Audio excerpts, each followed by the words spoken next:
Hello everyone, it is Jordan, and this is day 36, vlog 6? 5? 6, I think, because it's a new month. And this is Projectme. Big thing for this week. I finally went in for my mental exam. One moment, I have to turn off the car because I'm parked now. My hair is not cooperating, but that's another story. So I went in for my mental check on Wednesday, and that was just kind of already filled with stress because my mother finally moved here, and I thought the piece was going to be so nice, but it wasn't. And then, as usual, a lot of things happened. So to start off, because this is going to be somewhat of a rant as to why it frustrated me so much. So the night before, this happened on a Wednesday. I went to do the exam on Wednesday. The night before, on Tuesday, I went to her and I was like, hey, just to let you know, if you don't see me in the morning, it's because I went to an appointment. And she's just like, what appointment? It's like, oh, I'm just doing my mental health exam. And she just looked at me and she was like, why do you need to get that done? It's like, well, to make sure my mind is healthy. That's kind of the point of a mental health exam. Kind of similar to how you do a physical exam to make sure your body's healthy. So, same thing. Granted, there were more underlining reasons for I feel depressed. 2015 was horrible for my emotional stress. So, I want to make sure that I'm all set. So, and there's a guy walking by and he's going to see me like this, but whatever. Oh, he's walking back, whatever. Point is, so there was like a back and forth with her being like, well, we don't have that in our family. Are you saying that you're crazy? And then the thing that really just kind of ruined my mood for the next day was the fact that she said that, why can't you be normal? Why can't you be as we raised you?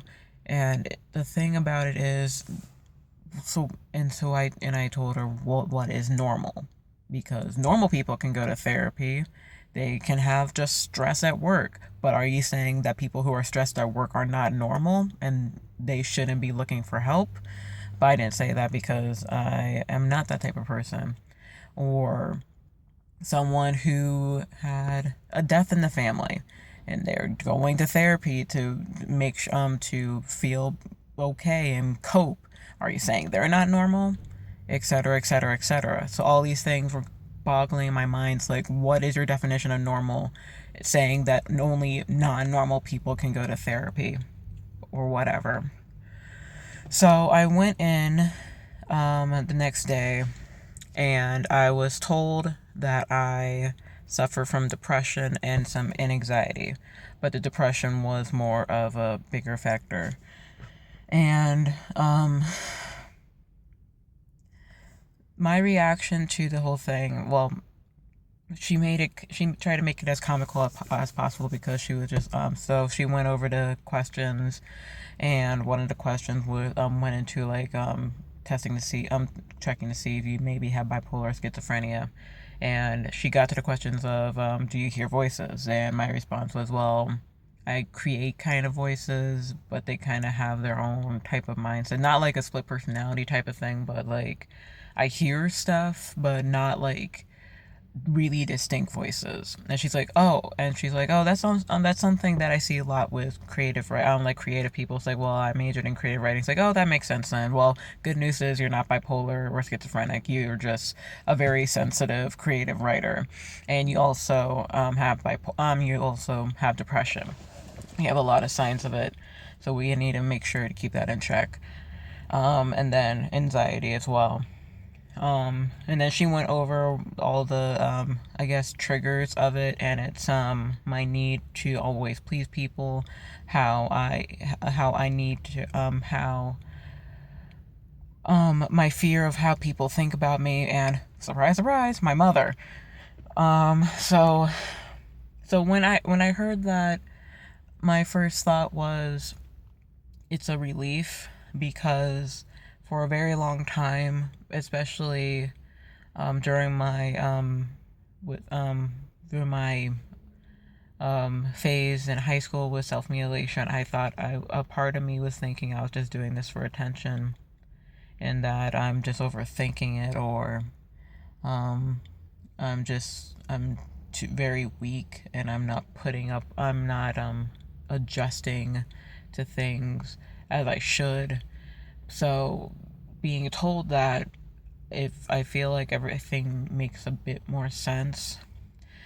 And then it was just like, of course, because there's not a history of it in my family, and lo and behold, the pagan, bisexual, left-handed vegetarian plays in an orchestra when everyone else played in a band. Child got depression, so that puts icing on the cake on how I'm the biggest black sheep of my family. But we continued talking about it, and we set up my goals were to be. And I also found it funny that when she was talking about creating independence for yourself and distancing yourself from negativity, she made it sound like my mom was like the final tier boss, or like the secret. She's the Sephiroth of my Kingdom Hearts game, more or less. But that was the biggest thing for this week. I have another appointment this Thursday. It'll be mainly Wednesday, Thursdays I go to these appointments. I wish they because those are my only late work days. So yeah, that's happening. Oh, and another thing, I found out like last night and kind of this morning, don't have a house, because we were supposed to move in to this house that they was being built today, tomorrow. But lo and behold, surprise, surprise, the house is not ready yet, and there's so many things that my parents aren't happy about with the house, so they're thinking of terminating the contract. So we're living in a hotel, and I'm super frustrated because the Wi-Fi sucks, and you have to reset it like every 6 hours. Um, I mean, the food is meh. The only perk is that it's 10 minutes away from work, where the house was going to be 30 minutes. And then so now they're looking for a rental house, but we're hotel bound. Friggin' yay. That's my life. I feel like by August I'm still not gonna be in a house. I might as well just try to rent an apartment already, cause really, this is just ridiculous. I've moved how many times since being here in September? Let's see. I've been in this hotel because we always come back to this hotel because it's the suites. I've been in this hotel, I think, like 4 or 5 times.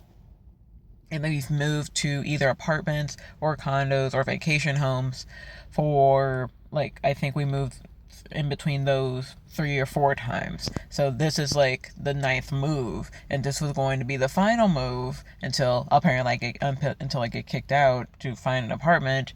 But no, we're just in a limbo, and yeah, that's our life.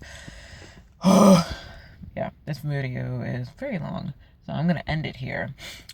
Today, because I found out that we're not moving, I'm just gonna get my video games out. I might as well just play video games. Also, my laptop, my dad got it to work, which is dumb, because why couldn't it work for me? It's a very problematic child. And that's another thing. I was going to get a desktop so I can do video gaming, maybe try to record it, but no. Now that we're still in a hotel, I would have to either rely on the very crappy, problematic laptop, which is still crap, and I can't play video games on, or my tablet that works off of Internet Explorer, or my phone, which I can only do Fallout Shelter in. So, I mean, and because the Wi-Fi keeps cutting in and out, I can't do any online stuff. So there goes playing Destiny, or playing the Wii U, or Splatoon, or whatever. So I'm just gonna be playing Fallout. I need to catch up with Fallout 4. Anyway, that's it. That's it. That's it. I'm done. No more complaining.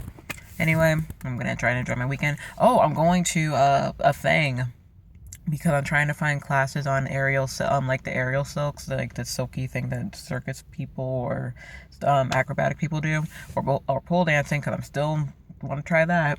So I'm going to a live viewing, I guess, of a place that offers classes. So that'll be fun. I keep looking off here, thinking the camera's this way when it's this way. I should probably flip the camera next time. But anyway, that's it. That's my day and my week. So I hope your week was better than mine, or less stressful, whatever it may be. And I hope you have a wonderful weekend.